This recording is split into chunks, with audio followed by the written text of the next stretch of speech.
তুমি কি জানো, প্রায় 90% ছেলেরা বুঝতেই পারে না তারা ধীরে ধীরে ধোঁকা খাচ্ছে। কারণ ধোঁকা কখনো হঠাৎ করে আসে না, এটা শুরু হয় কিছু ছোট ছোট কথার মাধ্যমে। এমন কিছু কথা যেগুলো শুনে তুমি ভাবো সব ঠিক আছে, কিন্তু আসলে তখনই সব শেষ হয়ে যাচ্ছে। আজ আমি তোমাকে এমন 8টা কথার কথা বলবো যেগুলো রিলেশনশিপ সাইকোলজি অনুযায়ী চিটিংয়ের স্ট্রংগেস্ট সিগন্যালস। দেখো বন্ধু, এখানে একটা জিনিস ক্লিয়ার করা জরুরি। সব মেয়েই এমন না, কিন্তু যখন কেউ ইমোশনালি ডিসকানেক্ট হয়ে যায় তখন তার বিহেভিয়ার বদলাতে শুরু করে। আর সেই বিহেভিয়ার সবচেয়ে বেশি ধরা পড়ে তার কথার মধ্যে। সে আমাকে খুব ভালো বোঝে। প্রথমে তুমি হয়তো এটাকে গুরুত্ব দাওনি, কারণ তুমি ভেবেছিলে এটা শুধু একটা সাধারণ কথা। কিন্তু ধীরে ধীরে তুমি খেয়াল করবে সে তার কথা, তার প্রবলেম, তার ফিলিং সব কিছু ওই মানুষটার সাথে শেয়ার করছে, যেটা একসময় শুধু তোমার সাথে করত। সাইকোলজি বলে, যখন কেউ নিজের পার্টনারের বাইরে ইমোশনাল সাপোর্ট খুঁজে নেয় তখন সে অলরেডি রিলেশনশিপ থেকে হাফ বেরিয়ে গেছে। আমি শুধু বন্ধুদের সাথে যাচ্ছি, সে বলছে বন্ধুদের সাথে যাচ্ছি, কিন্তু আগের মতো ডিটেলস দিচ্ছে না। আগে তুমি জানতে কার সাথে, কোথায়, কতক্ষণ।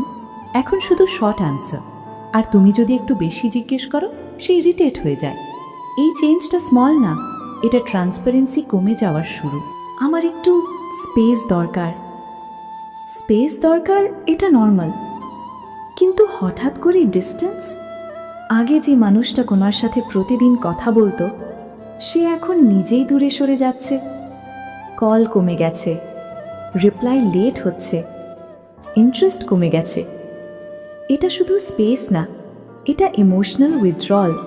আজকে লেট পর্যন্ত কাজ আছে, হঠাৎ করে কাজ বেড়ে গেছে, লেট নাইট, ওভারটাইম। কিন্তু প্রবলেম হলো তুমি তার বিহেভিয়ারের সাথে এটা ম্যাচ করতে পারছো না। সে অনলাইন থাকে কিন্তু রিপ্লাই দেয় না, সে ব্যস্ত কিন্তু সোশ্যাল মিডিয়া অ্যাক্টিভ।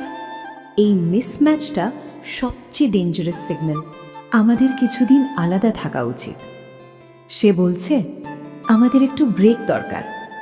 তুমি ভাবছো হয়তো রিলেশন ঠিক করার জন্য, কিন্তু অনেক সময় এই ব্রেক মানে হলো আমি এখন ফ্রি থাকতে চাই উইদাউট এক্সপ্লেনেশন। এটা একটা সেফ জোন যেখানে সে গিল্ট ছাড়াই অন্য কারোর সাথে কানেক্ট করতে পারে। তুমি আমার থেকে ভালো কাউকে ডিজার্ভ করো। এই কথাটা শুনলে তোমার মনে হবে সে হয়তো নিজেকে ছোট করছে, কিন্তু ডিপ লেভেলে এটা একটা ইনডাইরেক্ট কনফেশন। সে জানে সে তোমার ট্রাস্ট ভেঙে ফেলেছে, তাই সে আগেই এক্সিট লাইন তৈরি করছে। তুমি সবসময় ঝগড়া করো কেন? তুমি শুধু ট্রুথ জানতে চাইছো, কিন্তু সে এটাকে ঝগড়া বানিয়ে দিচ্ছে।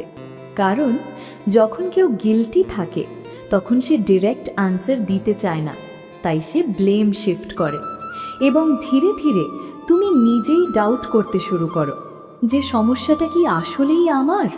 তুমি কি আমার উপর বিশ্বাস করো না? এইটা লাস্ট ওয়েপন।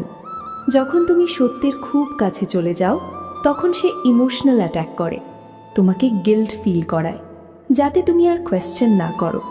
আর এই জায়গাতেই সবচেয়ে বেশি মানুষ ভুল করে। দেখো বন্ধু, চিটিং শুধু ফিজিক্যাল না, এটা শুরু হয় ইমোশনাল লেভেল থেকে।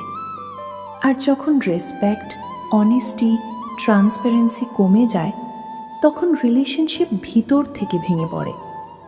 তুমি কাউকে কন্ট্রোল করতে পারবে না, কিন্তু তুমি সাইন্স বুঝতে পারবে। এই 8টা কথার মধ্যে তুমি কোনটা শুনেছো কমেন্টে লিখো। আর যদি এই ভিডিওটা তোমার চোখ খুলে দেয় তাহলে একটা লাইক দিও, কারণ অ্যাওয়ারনেসই তোমাকে প্রোটেক্ট করবে।